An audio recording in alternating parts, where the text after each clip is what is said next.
Hello, everybody, and welcome to my how-to series. This is episode 3, and on today's episode, we are focusing on how to protect your energy body, which is something we all need no matter what walk of life we are on. And today we're talking to energy intuitive, Reiki master, and author Travis Taylor about how to protect the energy body, why we want to do it, what it actually means, and he is combining the science and energetic principles that will help us understand and be able to help us protect us. So join me now and let's start the show.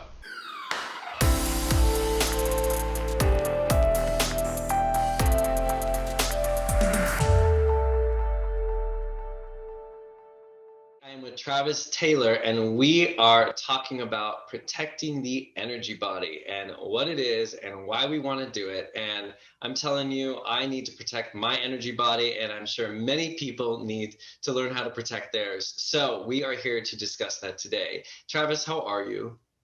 I'm doing well, thank you. And thank you so much for inviting me on to talk about this very exciting subject. And it's just a great thing for us all to understand, know how to utilize, to really kind of live our best lives. So I'm excited to be here. Thank you. Cool. Well, let's get into it. What is protecting the energy body and why do we want to do it? Yeah, so protecting the energy body is really how we kind of learn to identify those aspects that are showing up in our lives that are affecting us so that we can identify, release the things that aren't working, and create a system of action steps to feel better in all aspects of our lives. That's really what I wanted to talk about today. Cool. Yeah, it seems like it does show up in a lot of different ways, and it does feel like it's a reflection of what's going on within us.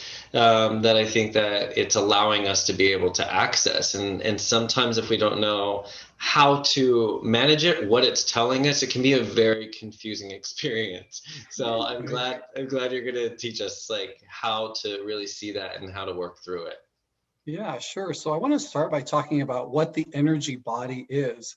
We can all understand the concept of sort of the physical body. So, right, that is an aspect of ourself, but we don't often consider our energy body or spiritual body as being a part of ourselves as well. So the energy body, just in short, is everything that makes us us.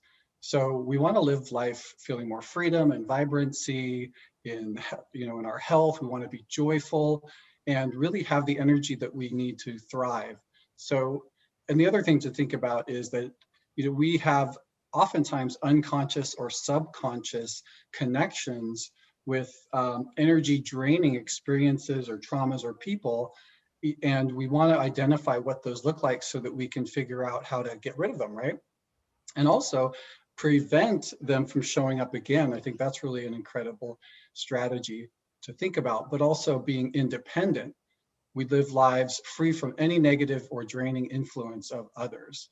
And I want to make sure that people understand we have a lot of people that are empaths or people who are highly sensitive to energies. So obviously those people would have a higher responsibility to develop the techniques that work for them. But what we're going to talk about today is applicable to anybody, whether you even have a conscious spirituality in your life or not. So because anybody is kind of susceptible to negative emotional chords of people.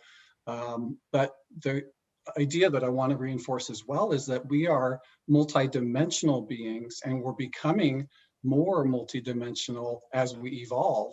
So we want to understand how to be more intuitive, how to be more conscious, how to connect more with our emotions and spiritual core, but also our soul.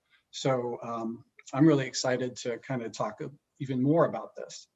Yeah, I don't think people understand how intuitive or psychic they are. They haven't been able to really tap into their psychic faculties or their intuitive abilities because people think it belongs to other people, those special people. Well, there's people that are in tune with it, but everybody has their own abilities. And as you were saying that, the thing that popped in my head was like I went to the grocery store at 6:30 this morning because I've been up, but They all are there, and there so many people come through the grocery store at different times, and they're taking on so much energy and dealing with different people. All the energy people bring into there, leave there, don't and don't remove.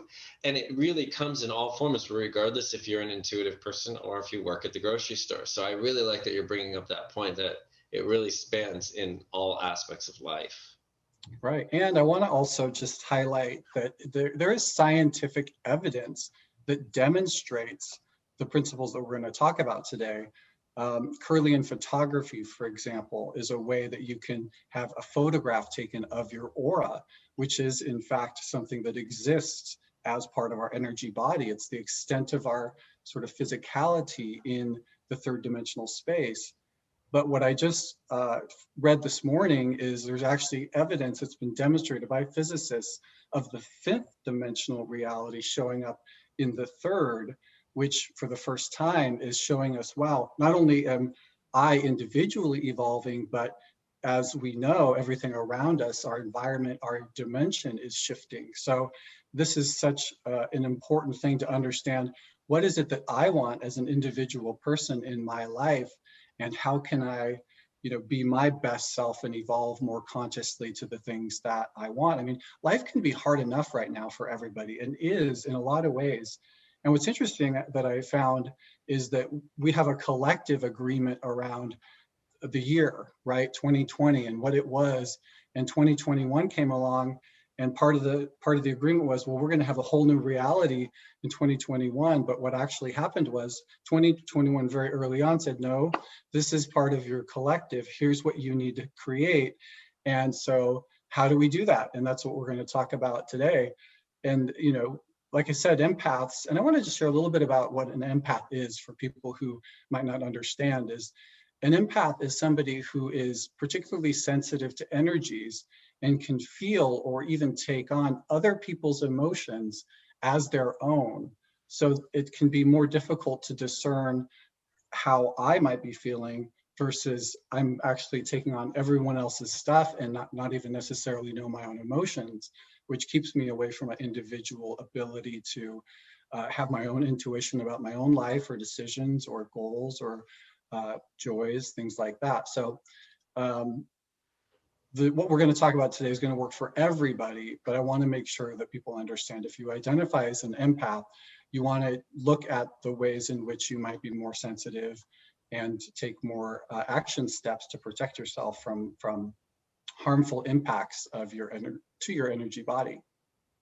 I love it. So, let's get into it. How do we do it? What are the practical steps that we can take, and how should we recognize when we need to protect that?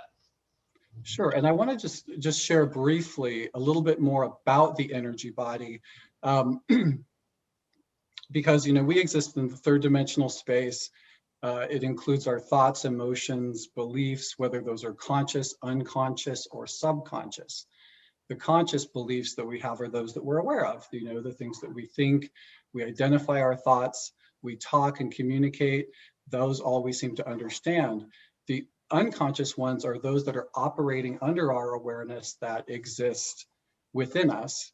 And then there's the soul level beliefs or agreements that we're still living out that could be affecting us as well, which, can help us, well, that we want to be aligned to so that we can really live our soul's purpose, do what makes us happy and what we are drawn to. So that's really what I wanted to share about that. We also have a higher self, which is the aspect of our soul that animates in part our physicality, but it exists beyond us. We have access to it. And sorry, I lost my train of thought, but we also have angels, spirit guides, and a God concept, which actually, if you do have a spirituality, then those are other things you want to consider in developing the plan that I'm going to talk about to protect yourself. And actually, we want to nourish ourselves. So we want freedom and vibrancy and independence. So in order to do that, the very first step is to have awareness and discernment about whether you need to take more conscious involvement in protecting your energy body in the first place. So the kinds of signs that are going to show up in your life that will identify whether or not you need to take further action would be having sensory overload, feeling exhausted, burnt out, getting sick often, feeling depressed or withdrawn. If you notice that you're highly sensitive or have a more difficult time letting go when a situation occurs in the world and you're ruminating on it for days, and it happened to somebody else in another country, and you find yourself distracted by that, that's kind of an example. If you feel drained in large crowds, not too much of an issue right now, but something that has happened obviously and will happen very soon. And if you have a hard time recognizing your own feelings about a situation independent of others. So for example, back when 9/11 hit, it was just such a shock to so many people. People didn't necessarily know how they were reacting, but yet as soon as the newspaper wrote shock and awe, then everybody was talking about the shock and awe. So it's important to say, how do I feel about a situation versus asking for validation or taking on someone else's. So that first step again is awareness. You want to make sure that you notice the signs so you can identify any underlying pattern. There are different ways in which it might show up in your life. So awareness is the key. Second, you want to identify the source. Is it an internal process? Is it negative thought patterns? Do I have a tendency to be so critical of myself that I'm shutting myself down? I'm not feeling confident. I'm not comfortable in communications. Those are sort of internal processes that might be happening. You could have external processes. Perhaps you are in a relationship of any kind, even an intimate partner or someone at work who is a vampire, emotional vampire or energy vampire. If you notice yourself always feeling tired around certain people, then it's time to consider whether or not they need to be there in your life. Perhaps you're in a job that really doesn't sing to you. So that's kind of an external process that's going on. Third, you want to develop a self-care routine and prevention practices specific to you. So if you're talking about the aspect of physical self, then let your body do its job, nourish it, get the exercise that it needs. Those are sort of basic physical things. For the mental and emotional aspects, taking a break from technology, asking for help and support, sharing those things that you feel perhaps ashamed about or vulnerable around, get the help that you need for your emotional body, and take a mental break. Develop a meditation practice, prepare for known triggers or cues. So for example, if I know that I'm going into a situation, perhaps like a work meeting, that I always tend to have a hard time with, and I get really frustrated and can't seem to communicate well, perhaps I need to prepare myself beforehand by taking 5 minutes and doing a breathing exercise, getting my mindset in a place where I can say, oh, I want the best outcome for this meeting and I expect that to happen. So those are sorts of things that you can do at the mental and emotional level. At the spiritual level, the spiritual body, aligning with love and gratitude as often as possible is going to be a great way to sort of invite more of the spiritual support that's available to all of us. You can also visualize your aura. Visualize yourself by closing your eyes, completely submerged in white light. This is a physiological, science-proven technique because our bodies will respond to our thoughts about things, even if what we are thinking about isn't actually happening. For example, there's a physiological, it was a study which I found fascinating. And what the study showed is it took 3 groups of people, and one group lifted weights with their arms. They measured the biceps before and after the exercise, and for like 6 weeks. So group 1 lifted weights for the 6 week, like a 35-pound weight. The second group imagined that they were lifting a 35-pound weight for 6 weeks, but actually didn't. They were just sitting on their couch for 15 minutes. And then the third group did nothing, and then they studied their results. What they found is that the second group, who imagined lifting the weights, got bigger arms even though they didn't actually lift weights. The third group didn't, gain any muscle mass or size. And of course, the first group did physically increase in their size. So my point is that imagining something happening with your body allows the body to actually experience it. So notice the things that you are thinking, and as you imagine what's possible, imagining what you want, you can actually create the environment to allow it to happen in your life, which I think is a great technique to do. And depending on your spiritual practices, pray, communicate with your spiritual guides, ancestors, angels, and your God concept, whatever that might be for you. So that's step 3. Step 4 is action time. So you want to implement it. So start taking action steps and in order of priority. I basically say, you've already identified, right, in step 2, what things in your life are affecting you. So now we're back to action steps. If you, for example, you identified an emotional vampire friend, then it's time to set the boundaries that you need in order to not engage with that person. Perhaps you need to actually get a divorce or quit your job or take the big steps, the things that are affecting you the most. So you can take time off of work if you can, if you need a break, or from any high anxiety activities that end up in your life. Put them on your calendar, those activities that nourish your energy body before doing the things for others. For example, if you find that you tend to be sucked into other people's stuff most of the time and not prioritize your self-care, then it's time to actually put that into your calendar, into your life. It may seem ironic, but create alone time if you need it to separate yourself from everything so that you can focus on yourself. That's a really good action step to take. And then finally, this is sort of not a specific action step, but it's something that you want to do more frequently in your life, is to celebrate yourself and in appreciation for creating the time to care for yourself, for loving you, for learning how to be a best friend for yourself, which is really helpful. And I think that's really it.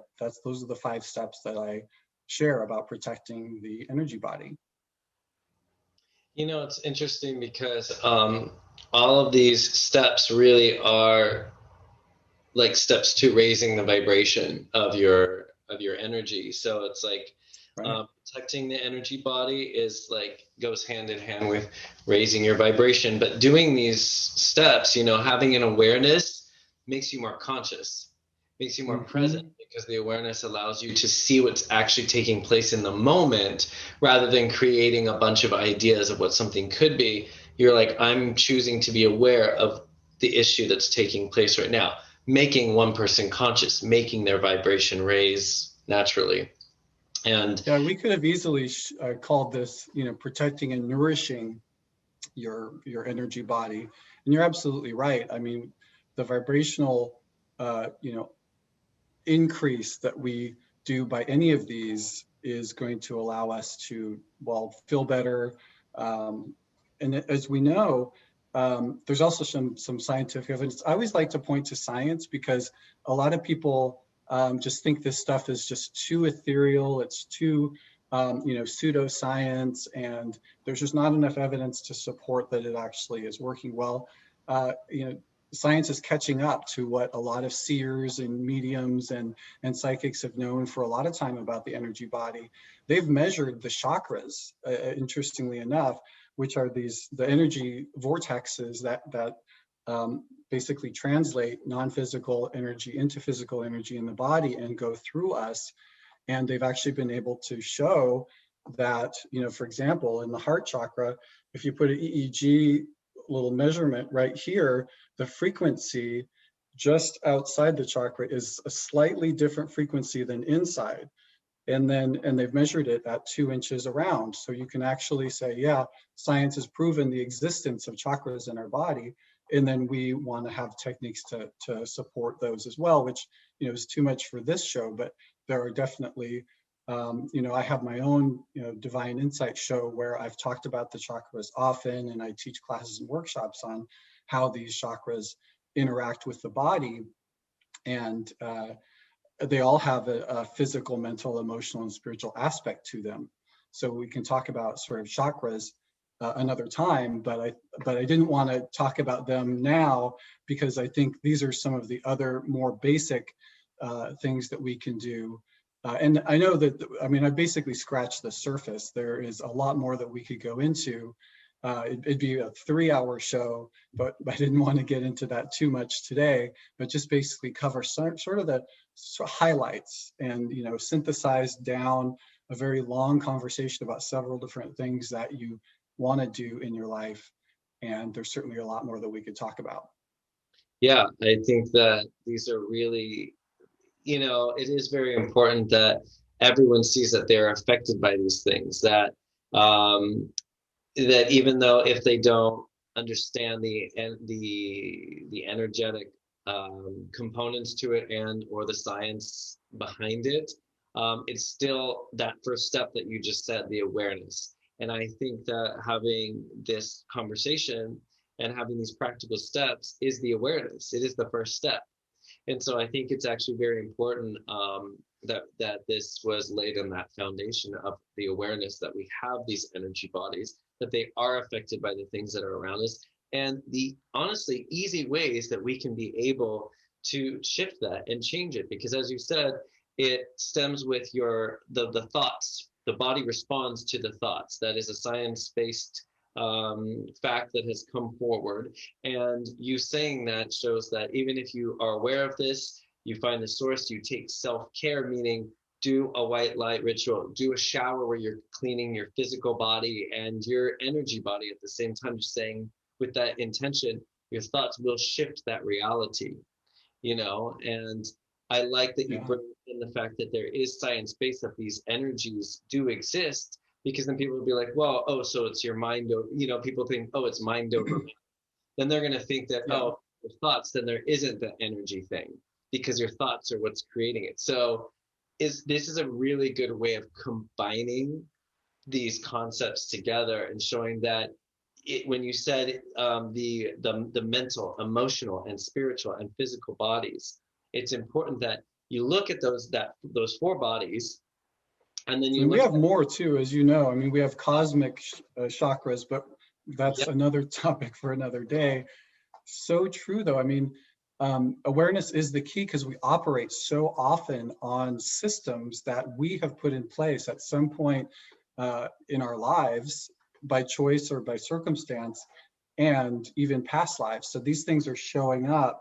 For example, a soul agreement about the way I'm operating could be negatively affecting me now in my life, and I'd be completely unaware of it, other than the fact that I keep, for example, maybe having relationships that I never fully loved in. And if that keeps showing up in my life, there's something underlying that. So kind of, having the awareness is really key to any process, right?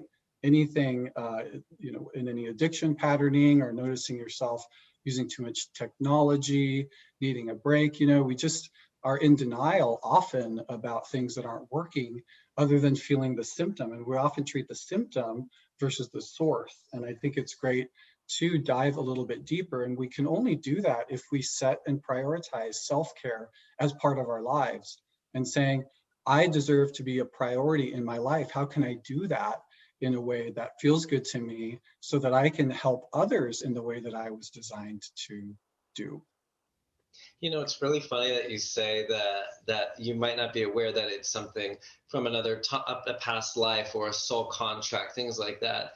And I was met with an opportunity this week because you can be moving through and you're not even aware of the fact that there is an energy connection or attachment that needs to be cleared. Mm-hmm. And it wasn't until an opportunity arose this past week, where I definitely was given that moment of like, okay, that energy cord needs to be severed.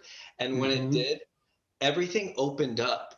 And it was really easy. I didn't feel bad about it. It just like clicked, and all of a sudden everything got brighter. I even my abilities, my psychic abilities leveled up into Mm. new clairaudient stuff that's new for me. Everything opened up and I felt free. I was literally dancing, not because it happened, but I felt free to move around. And I didn't realize that this one little situation was that I was kind of allowing to drag along a little bit, that had a little hook in Hmm. me.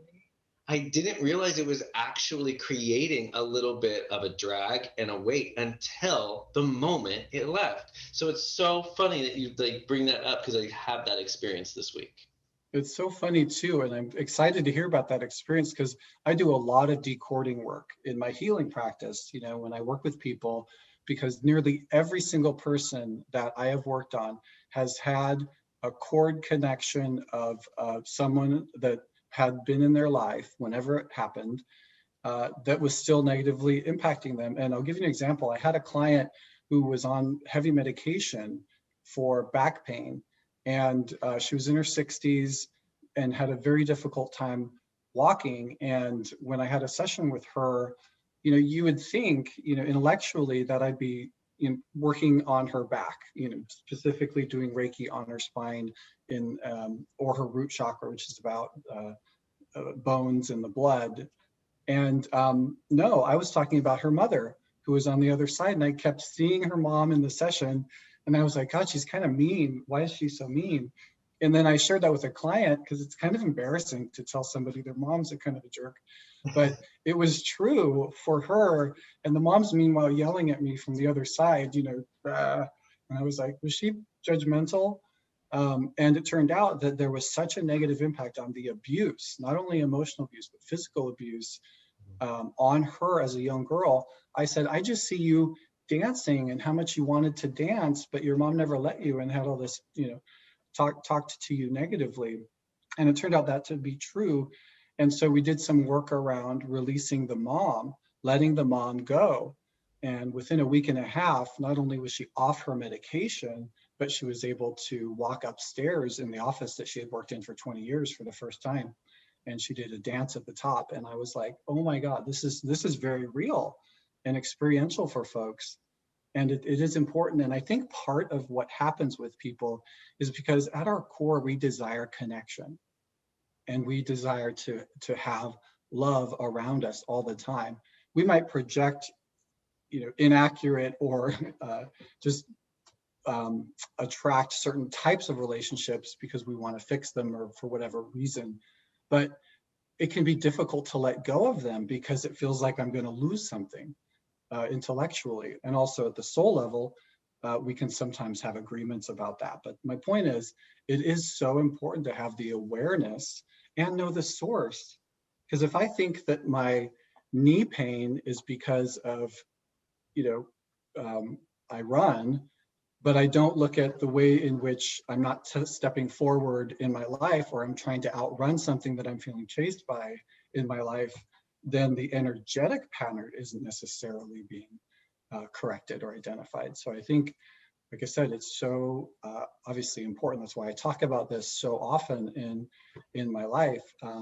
It shows up in addiction patterning as well, because it might not be about someone actually having a physiological addiction, but there might be, what are they trying to escape from? What is it that is going on in your life that you're not ready to look at, or whatever that is for you. Yeah, and that's why I think these steps, like we just went even deeper with it, like how it can how these simple steps can help you uncover those things. And that first one, awareness, is literally just, that's what I tell people too. I'm like, dude, awareness. You have to be aware of what is taking place, and that takes presence. Then you look and you find the source, you find the root, so that that seed cannot grow anymore. You remove the root. And then self-care, pulling in the love into yourself, doing practices. I do self-care routines every single day, like you said. I always tune into love. I tune into my higher guidance to pull that energy around me. I have my rituals, like you said. I take my action steps that I'm called to do, and I do celebrate. I celebrate myself every day, and I celebrate myself at the end of the night, saying, wow, like I'm really appreciative for these amazing experiences I had today, because they are truly little miracles that are huge miracles. And I really think that these are very beautiful steps for everyone to follow. And if you didn't get that, people, you better write it down. 1, awareness. 2, source. 3, self-care and nourishment. 4, action steps. And 5, celebrate.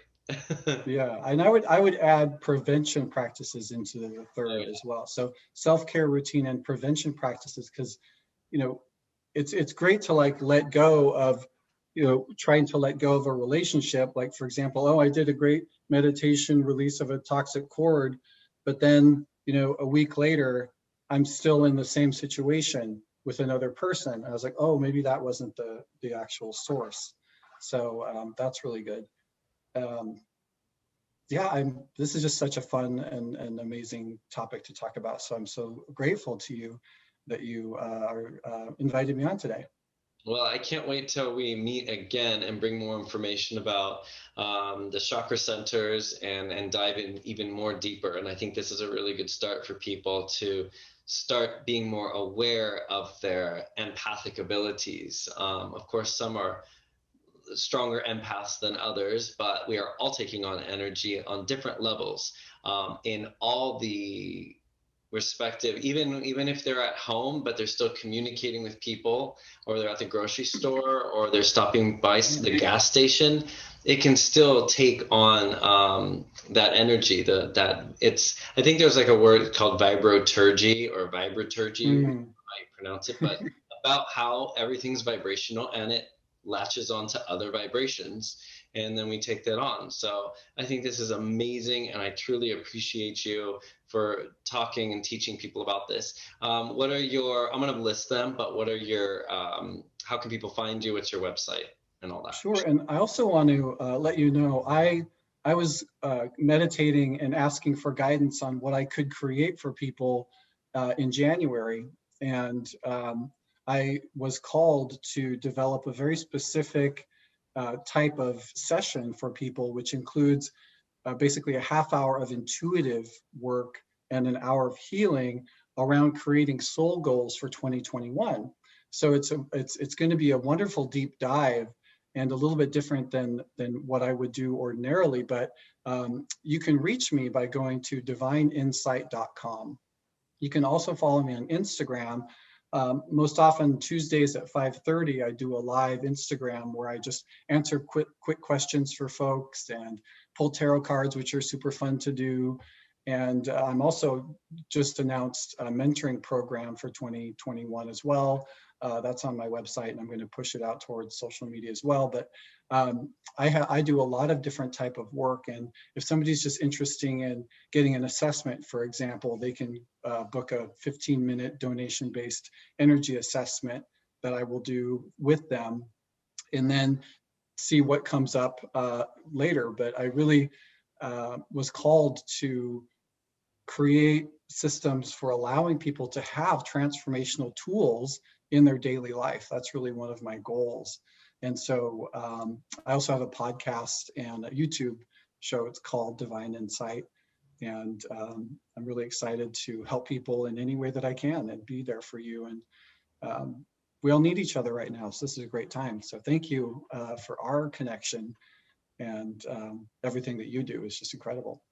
Thank you. I appreciate it. I just want to share you, share amazing people with the world, because I know that they're here to help the world ascend, and for people to really discover the deepest love that exists within them. And I come from a place where I didn't have that self-love when I was younger. Mm, And I know that it was all purposeful. I know that was all purposeful. I know I was not supposed to believe in myself, so that I could be here sitting having this conversation fully in belief of myself, mm, and know that you can come from dark places and yeah.